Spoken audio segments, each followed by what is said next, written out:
25 February म्हणजे मंगळवारी पहाटे 5:30 वाजता 26 वर्षांची एक तरुणी पुण्यातील या स्वारगेट बस स्थानकामध्ये आली।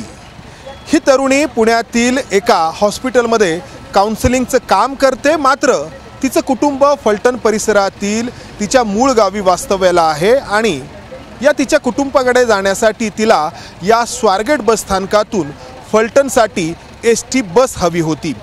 इथे आल्यानंतर तिला अनेक एसटी बस दिसल्या, मात्र फलटणला जाणाऱ्या एसटी बसचा बोर्ड त्यावरती नव्हता। तिने चौकशी सुरू केली तेव्हा एका व्यक्तीने ही जी बस आहे MH06 BW0319 या क्रमांकाची ही बस फलटणला जाईल असं या 26 वर्षांच्या तरुणीला सांगितलं आणि त्या व्यक्तीवरती विश्वास ठेवून ही तरुणी या बसमध्ये चढली। एरवी या स्वारगेट बस स्थानकामध्ये दिवस असेल किंवा रात्र असेल प्रवाशांची वर्दळ असते, यावेळी देखील होती। त्यामुळे या तरुणीला कोणता दगाफटका आपल्यासोबत होईल किंवा कोणता गैरप्रकार आपल्यासोबत होईल याची पुसटशी देखील कल्पना आली नाही।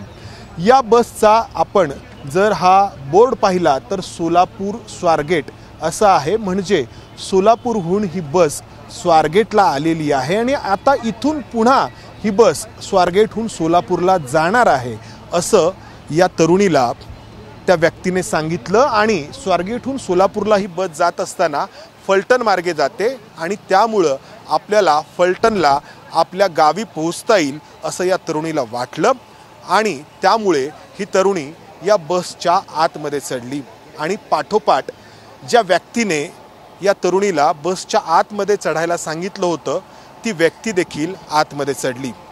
ज्या व्यक्तीने या तरुणीला आतमध्ये जायला सांगितलं होतं ती व्यक्ती होती पुणे जिल्ह्यातील सराईत गुन्हेगार दत्तात्रय गाडे।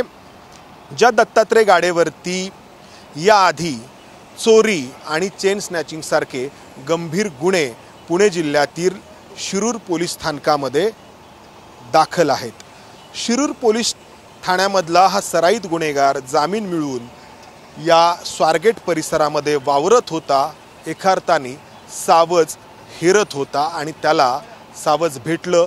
26 वर्षांची ही बिचारी तरुणी, ज्या तरुणीने या दत्तात्रय गाडेवरती विश्वास ठेवून या बसमध्ये ती चढली। तिला अपेक्षा होती बस सुरू होईल आणि तिच्या कुटुंबाकडे ती पोहोचेल, मात्र बाहेर जरी लोक असले तरी बसमध्ये ही तरुणी एकटी आहे हे ओळखून दत्तात्रय गाडेंनी तिच्यावरती अत्याचार केला, बलात्कार केला आणि या सगळ्या प्रकरणामुळे ही तरुणी मोठ्या धक्क्यामध्ये गेली। मोठा धक्का तिला बसला आणि त्यानंतर जेव्हा हा सगळा प्रकार घडल्यानंतर दत्तात्रय गाडे या बसमधून उतरला, त्यानंतर ही तरुणी देखील उतरली, मात्र ती इतक्या धक्क्यामध्ये होती की याची माहिती ती आजूबाजूच्या कुठल्याही लोकांना सांगू शकली नाही। स्वारगेट पोलीस स्टेशन देखील इथून जवळच आहे, तिथे देखील जाण्याची ताकद किंवा तिथे देखील जाण्याचं भान या तरुणीला राहिलं नाही।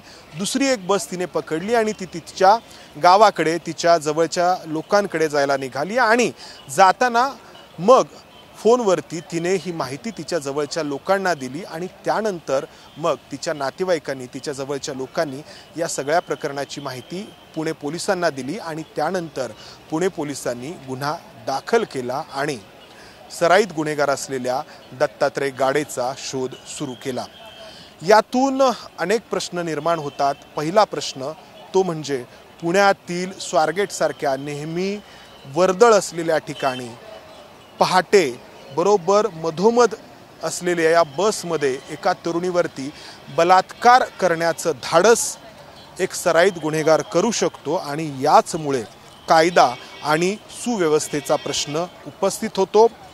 हा सराईत गुन्हेगार किती नामचीन आहे किंवा किती धोकादायक आहे याची माहिती जर पोलिसांना होती तर तो असा या सार्वजनिक ठिकाणी वावरतो आहे याची माहिती देखील पोलिसांना मिळणं आणि तात्काळ प्रतिबंधात्मक कारवाई होणं अपेक्षित होतं, जी झाली नाही आणि त्यातून हा सगळा प्रकार घडला। मुलगी बिचारी म्हणावी लागेल, कारण तिने एका अनोळखी व्यक्तीवरती विश्वास ठेवला, अर्थात हा विश्वास असा ठेवावा का किंवा अशा बसमध्ये चढावं का असंही काही लोक म्हणतील, पण त्या मुलीने एक विश्वास ठेवला आणि पुण्यासारख्या ठिकाणी, स्वारगेटसारख्या वर्दळीच्या ठिकाणी आपल्यासोबत असा प्रसंग घडणार नाही अशी तिला अपेक्षा असेल तिच्याही नकळत, मात्र हा प्रसंग घडला, तिच्यावरती बलात्कार झाला आणि यातून कायदा आणि सुव्यवस्थेचा प्रश्न पुण्यामध्ये किती गंभीर बनला आहे हे पुन्हा एकदा समोर आलं. कॅमेरामन अमोल गवाळेसह मी इथेच थांबतो. धन्यवाद. एबीपी माझा, उघडा डोळे बघा नीट.